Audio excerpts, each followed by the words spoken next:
about my story. I was first diagnosed with bladder cancer in 2008, and I said, "You can get cancer there?" I didn't know anything at all. They took out 2 small tumors, and then I went on with life. It was like a bump in the road. I made no changes to my life. I didn't research anything. I just sort of went on. In 2010, cancer came back, and it came back aggressively. And all of a sudden, I realized this is serious. So I got the tumor taken out, and the urologist recommended that even though the cancer was gone and it hadn't gone into the muscle, that he wanted to take my bladder out. And I didn't agree with him. So I went into panic mode. Luckily, between 2008 and 2010, Bladder Cancer Canada was created by Jack Moon and David Gutman. And I found Bladder Cancer Canada, talked to them, talked to people who got second opinions, got a second opinion from another urologist who agreed that we would go into more immunotherapy. And I'm happy to say that 5 years later, this month, I'm 5 years cancer-free.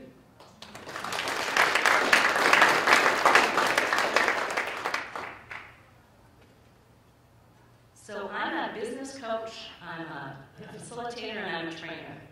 And so what I want to do is help you to manage this roller coaster of change. And the first thing I want you to understand is you are normal. You're not as crazy as you think you are. Feeling all of these weird things, and you feel like life's falling down around you, you're normal. The second thing I want to talk about is I want you to learn some strategies for effective change. So we're going to talk about the roller coaster, you're going to understand that, and then I'm going to give you some ideas for how to move forward from where you are into the next stage of the roller coaster and the next stage. And then finally, I want you to implement one action. So you're going to have homework.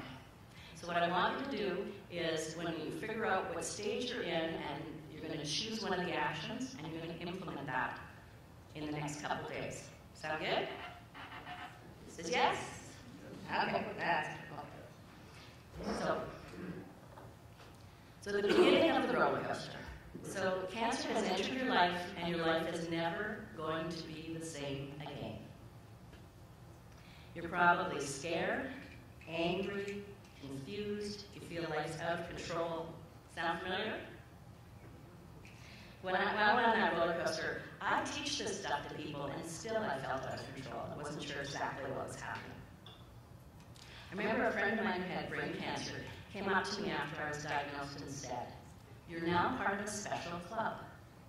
And it's a special club that you really don't want to belong to.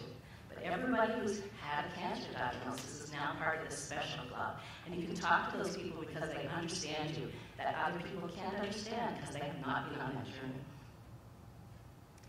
So everything I'm going to talk about today is for the patients, but it's also for family and friends and caregivers and your medical team. Because even though one person gets the diagnosis, everybody goes through the roller coaster. Everybody goes through that, those same stages, that panic, that disbelief, all those pieces. So first I'm going to talk about the difference between change and transition. So change is something that has an actual time. So the day you got the diagnosis, that's the change. And the transition is that internal change that happens inside of you. It's an inside psychological process that helps you readjust and reorient to the change you're going through. So we're really going to be talking about the roller coaster of transition, but nobody understands what transition is. Somebody use change, but it's really about what's happening inside of you. So I'm going to explain the roller coaster. There's 4 different sections, and I don't want to label them yet, but I'm going to describe them. So if you're on the left-hand side, at the top of the roller coaster, you pretend that it's not a big deal, it's not a big issue, nothing's going to change in your life. It's like you've got your head in the sand, you just go on with life, ignoring stuff. People that are in the first phase say things like, "No big deal, I don't know why other people are upset. This isn't going to affect me." And they often won't even talk about the diagnosis. People in this first stage also feel they're in shock, disbelief, numb, in denial, disconnected. Anybody feel like they're there? Anybody remember being there? So I was definitely in this stage in 2008 when I was initially diagnosed. I just sort of went on with life, thought it was a little bump in the road, just kept going. I was definitely in denial. So the second stage, you're past the denial, past the shock, and this is when you start feeling emotions. This is where you're past that shocky in stage one, and all of a sudden you know something's different. You feel angry, you feel upset, you might feel a loss of energy, sleeplessness, less productivity, no motivation, lack of appetite. You might feel mechanically like you're going through the stages, just going through the motions. You could say things like, I hate cancer, or why can't things go back to what they used to be like? Or you might say, I feel like I've lost control of stuff. That's just falling down around me. Or it's hard to get up in the morning. This is stupid. Or things are falling down. I can't do anything about it. And if you're in this stage, you're starting to feel lots of emotions. So you feel lonely, anxious, angry, surly, depressed, paranoid, overwhelmed, confused, disoriented, perplexed, longing for the old days. I might even be more creative here. You've got that sense of loss, and there's this sadness and turmoil. So when you're feeling emotions, and there's an emotional piece, you're probably in the second stage. One thing that happens in the second stage is called recreational bitching. Isn't that a great term? I wish I would have made that up. It's by a gentleman by the name of Bill Bridges, who works in organizational change. And people need to vent in the second stage. They need to get stuff off their chest, talk about their diagnosis, make sense of things. But recreational bitching is talking, just talk. And you say the same things over and over and over again. And you don't want to change anything. You don't want to do anything different. You just want to talk and be negative and be negative. And so if perhaps you're doing a little bit of recreational bitching, you might be in the second stage. I was definitely in the second stage when I was re-diagnosed in 2010. I entered this phase. I was terrified. I didn't know what was happening to me. People were throwing acronyms at me and words I didn't understand. You ever get that feeling? It's like they're speaking in a different language. I spent hours on the computer reading articles and trying to find out what to do. And I was really overwhelmed by the amount of information I was getting. I ended up finding Bladder Cancer Canada, luckily, and talking to them. And they gave me some hope. Somebody had been through this journey before. And they recommended a second opinion by one of the medical advisory board members for Bladder Cancer Canada. And luckily that urologist decided that, yep, we're going to work together. I felt like I was getting some control back in my life. Anybody feel like they're there in the emotional phase? So the third phase is going up the other side. And that's when you start accepting what's happening. You're going to try out some new things, and you might even search for meaning. People say things like, I feel like I'm coming out of a long, dark tunnel. Or they might say, I can't say I really love what's happening, but it's all right. Or they might even say, I'm at the point where I can help somebody else who's behind me on this journey. People feel much more positive, they feel more hopeful, more focused, they feel much more productive, and they accept. So I remember when I entered this phase when I switched urologists, the one who wanted to go to immunotherapy instead of radiation surgery. So I started exercising, I started eating better. I felt like I was starting to get control over things. I was a participant in my health. And I wanted to help other people. So I'm now a director of Bladder Cancer Canada. And in the fourth phase, this is where people are really rebuilding their lives. You're comfortable with the new normal. They say things like, I wouldn't wish this upon anyone, but it's good that it happened. There's been some good things. And they might say, I'm all right with this new normal. I'm getting comfortable with this. They're much more enthusiastic. And that's where I am now. I talk to people when they're first diagnosed. I speak at events like this to help people. And I don't wake up with that diagnosis cloud over my head anymore. So I'm going to repeat them, and then you get to figure out what you are. First one is denial, shock, numbness, disbelief. Second phase is feeling emotions. Lonely, anxious, terrified, scared, confused, sad. Third phase is accepting. You're much more positive, more productive. And the fourth one is rebuilding, getting more comfortable with the new norm, much more enthusiastic. So I want you to pick which phase you're in. You don't have to share it if you don't want to. But those of you who are willing to share, how many think you're in phase one? Denial, shock, numbness, disbelief. By show of hands, who's in phase one? Anybody? Okay. Who's in phase two? Feeling emotions, angry, confused, overwhelmed. Anybody there? Who's in phase three? Accepting, feeling more productive, feeling more hopeful. And who's in phase four? Rebuilding, comfortable with what's happening. Excellent. Good. So I want you to remember what phase you're in, because now we're going to talk about, if I'm in this phase, how do I move into the next one and through the roller coaster?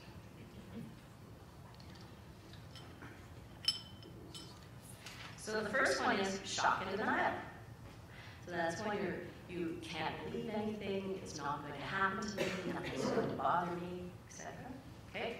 The second one is anger and depression. And the reason I don't give you the name at the beginning is often people say, well, I'm not depressed, I'm not angry. But you could be confused, you could be disappointed, you could be overwhelmed. Okay. The third one is hope and readjustment, starting to get hopeful, move forward. And the last one is rebuilding. So what I like about this model is it's natural and normal. We are all wired this way as humans to go through the roller coaster of change. So you are going to go through at least the first two phases, and it's a choice whether you go up the other side of the roller coaster and do the other two phases. So I'll give you some examples that you go through this all the time, even if it's a really big change, something you didn't want, whether it's a cancer diagnosis or the loss of a job, or something you do want, like a new child or a new house. And you even go through the phases when it's something really small. So I'll give you a couple examples. So when my father passed away, my mother called me on the telephone from Florida, and I actually didn't believe her. So I was in shock and denial. I didn't know my father even had a heart condition. He was only 70. How could he go? So I was in shock and denial. Then I went into anger and depression. It was really weird. I was mad at my father for leaving me. Pretty normal. And I was depressed. I cried quite a bit. I flew down to Florida and we helped sell their place and pack up their belongings, etc. And then we started telling stories about my father. My father taught every kid on the beach how to swim. We talked about my father's spaghetti dinners where all of our friends were invited, and that helped my brother and I move through and into hope and adjustment. So my life's never going to be the same without my father, but that's all right. So my father's been gone almost 20 years, and now I'm into rebuilding. So my life has gone on, happy again, but I've gone through all four phases. Even when you lose $20, you're going to go through all four phases. But you do it really fast. You do shock and denial. No. Then you go through anger and depression. Stupid, stupid, stupid. Then you go through hope and rebuilding. Oh, yeah. Let's go on.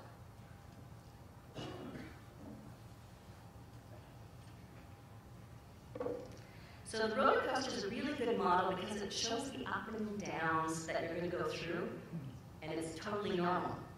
However, the roller coaster change is not one smooth path. You get on the roller coaster car and you just go through all four phases and you're done. It doesn't work that way. It's much more chaotic. You're going to start in shock and denial, and then you're going to move down into anger and depression, and then you're going to go back up to shock and denial, and you go back into anger and depression. You're going to go between the two of them. You go down to the bottom, and you go up to the other side of hope a little bit, and then you're going to slip back and go into anger and depression. That's normal to do all of that. So there's Bill Bridges, the gentleman talks about the marathon effect. And this is a really good way to describe how you're going to go through this roller coaster. So has anybody ever been in a really big race like a marathon? Anybody been in one of those? So at the front of the race, the fastest runners start. And then it's the next fastest runners, and then the next ones, and then it's the people who are just, can't find their shoes or at the back of the race, right? And change is like this. Some people start off really fast, and they go quickly, and there's nobody in front of them, and they can start running away. And these are people who, maybe got a stage 1 diagnosis, they are part of understand medical terms, understand what's happening, they've been through change before. Then there's some of the next runners, right? And they go through change. They start a little slower in the race, and then they start moving a little quicker and a little quicker. Then there's people in the back. Try to find their shoes, they're having conversations with their friends. They hear a rumor that change has started. Oh. And then they start seeing heads bobbing in front of them, and then they realize that they're starting to shuffle and starting to run. Now, there's no right or wrong way to run a marathon. Some people run really fast, some people stop, some people get a rest, some people stop for a drink, right? It's all right. Whatever speed you go through the roller coaster is your speed. Don't try to compare yourself to somebody else. Well, she had this diagnosis the same as me, and look where she is. Your journey is your journey. Whatever you go through, whatever speed you go through, we're all going to do it differently. So be gentle with yourself. You're going to go through those phases, and I want you to spend as much time in each one of them that you feel necessary. But don't build a condo and live in one of them. Anger and depression is one where people sometimes, like to hang out for a while. So, maybe hang out in a tent, stay there a little while, get rid of the emotions, vent, get rid of stuff, but don't live there. Continue on. So that left side is a given. You're going to go through the first 2 phases, shock and denial, and anger and depression. But that hanging point at the bottom is where you make a conscious choice to go up the other side. Am I going to really get into hope? Am I going to get into rebuilding? So the left side is a given, and the right side is optional.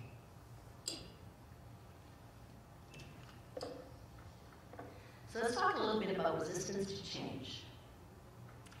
My favorite quote about change is, "No one likes change but a wet baby." So we all resist change. It's normal to resist change. And the reason we resist change is we associate loss with change. We think that we're losing some things. And there's a whole list of things that you could lose with regards to change. You could lose your status. All of a sudden, I'm not the expert anymore. Maybe I was an amazing engineer, and I'm all of a sudden thrown into this medical information. And I'm not the expert anymore. I don't know what's happening. You could lose relationships. You might have to leave work, and you lose those relationships with those people you worked with. Or people who haven't had a diagnosis, you don't quite connect with them in the same way, and your relationships could change. That's something you could lose. You could lose structure. And structure is the way you organize your day and the way you organize your life. So all of a sudden, you're going to appointments and tests and scans and all kinds of things that you don't have control of. They just call you up and say, Wednesday at this time. You don't have any control. When my husband got laid off from work, he lost that structure, and he really liked that structure. So when he went to outplacement, he got up every morning and put on a business suit and went to outplacement so that he could still have that same sense of time, of control over something in his life. Future is one that people often lose. I have an idea of what my future is going to be like. I have these dreams and aspirations. I have this picture of what I think it's going to look like. And all of a sudden, maybe I'm not going to be golfing or continuing to work. The diagnosis has just hit me up the side of the head, and my idea of what I thought my future was going to look like in 5 to 10 and 20 years has to be rethought. Sometimes you can lose meaning. What I do is what I do really important anymore? Your identity, who I am. I lost autonomy. That was a big one for me. I felt like I was out of control, that I didn't have choice for things. things were happening to me instead of me being in control and making choice of what I was doing and where I was going. So that was the one that I felt a lot lost around. And the support, where you get your support from, and satisfaction, that sense of accomplishment, that sense of fulfillment. You might need to rethink how you get that. Maybe you don't get it from work anymore. Maybe you get it from some non-work sources. So we all resist change. And sometimes it's small, sometimes it's big. But the first thing you do is recognize that you're losing something. And you might think, well, it's not very big.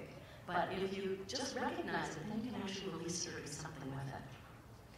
I remember I moved in a big oil and gas company, and all the HR departments moved into one central human resources department. And one of the secretaries was really, really ugly about the change. And so I talked to her about it, and we got down to, in the old building, she had her own fax and her own printer. And now she had to share a fax and printer with everybody else. And I'm thinking, big deal. I actually like the walk, right? Go down the hall, get a little bit of exercise. But that was her big loss.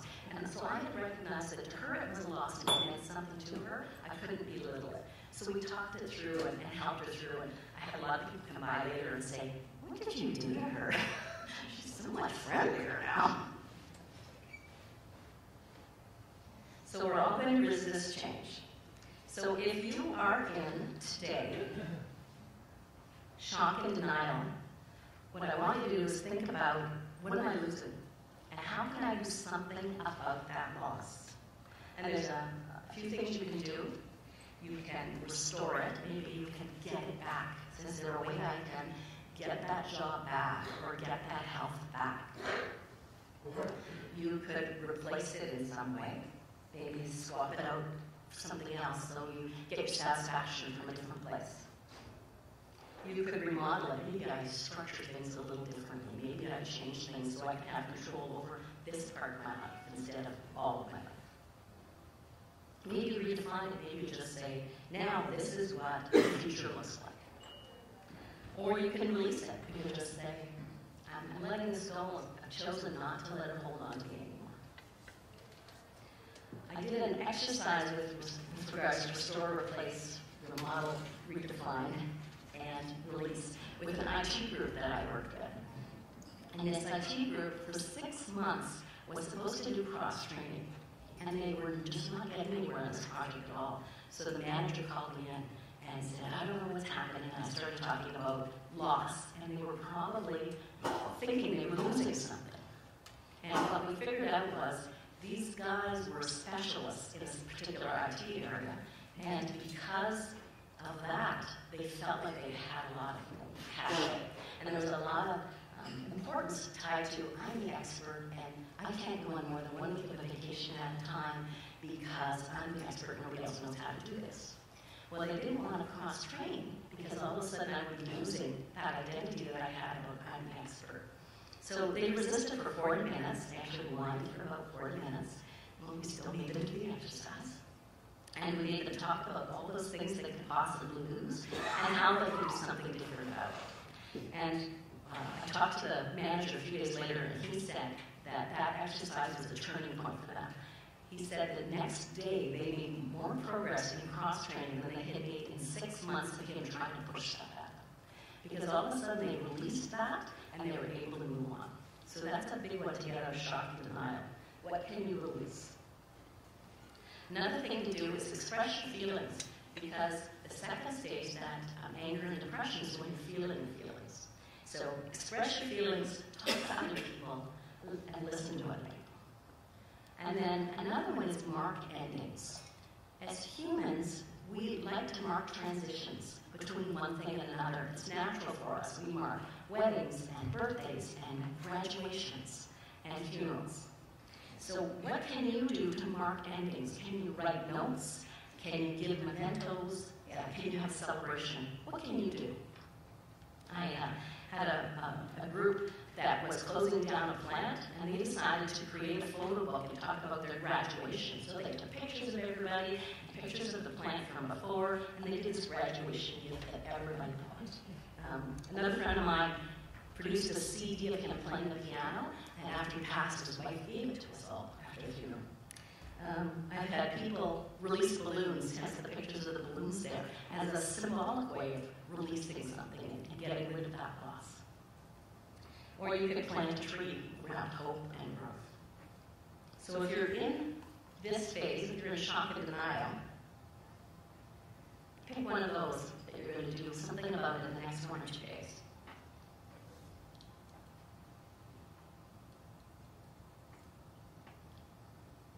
If you're in anger and depression, remember you're normal. What you're feeling is what other people are feeling, but they may not be telling you they're feeling it. It's really normal to go through this. And try not to make sense out of it. I'm happily married for the second time, but when I went through my divorce, I'm a mathematician. I wanted to make sense out of this. I wanted to understand all of my emotions. And the counselor I went to gave me some amazing advice. She just said, don't try to make sense of it. Just feel it, accept it. And I'm thinking, oh, that's new. So just accept that you're feeling these emotions and don't try to make sense of them. Set some short-term goals. You might feel like you're not making any progress. You might feel like you're just going on. It's the same thing day after day. So set some short-term goals, and you know you're making some progress. Perhaps it could be here to get a pedometer and count the number of steps per day. But it's something to show that you're making some progress. Take control over something in your life. That was a big one for me. So you might want to organize photos. You might want to clean something. You might want to organize something. Small could be fine, but I needed that sense of control. I have this huge binder that I started organizing all my health information into, copies of all my reports and notes and meeting doctors and all kinds of stuff I had all organized. Another thing is to treat yourself gently. There's a finite amount of energy that you have to manage your health and go through the roller coaster. So you don't have as much energy to do the other things. You're going to get tired. You're not going to be as productive. So give yourself time to go through the roller coaster and realize that you're not going to accomplish as much as you used to, and that's all right. Take care of yourself first. How many people have trouble with this one? Put yourself first. That was a really big one for me. You are important. Your life and your health are the priority right now. I remember one of the most difficult things for me when I was re-diagnosed was actually to tell my mother and brother about it, which was, I thought, a little weird. But a friend of mine talked to me and said, you're the priority right now. Take care of yourself. They can handle it. And use your support systems. Rely on them as much as you possibly can. Kidney Cancer Canada, Wellspring, your church, your synagogue, your community, your family, your friends, people who've been on this journey before. So if you're in anger and depression, choose one of those.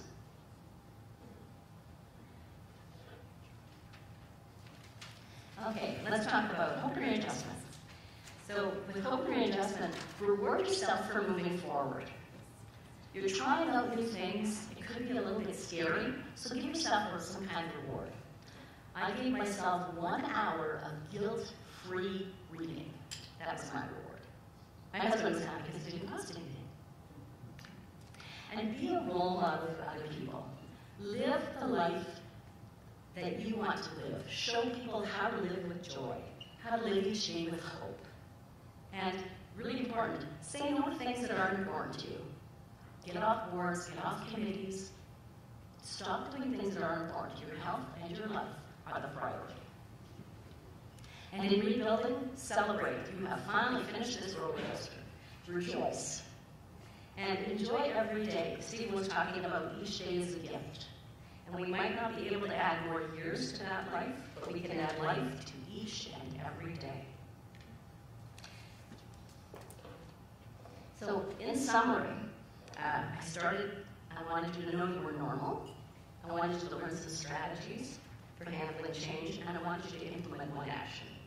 So we talked about the roller coaster, understanding you're normal. We're all going through it this way. We all go through it at different speeds. We might stop a little bit. Our paths are different intensities, but we're all going to go through it. So you know where you are on the roller coaster, and then you've got some strategies for moving forward.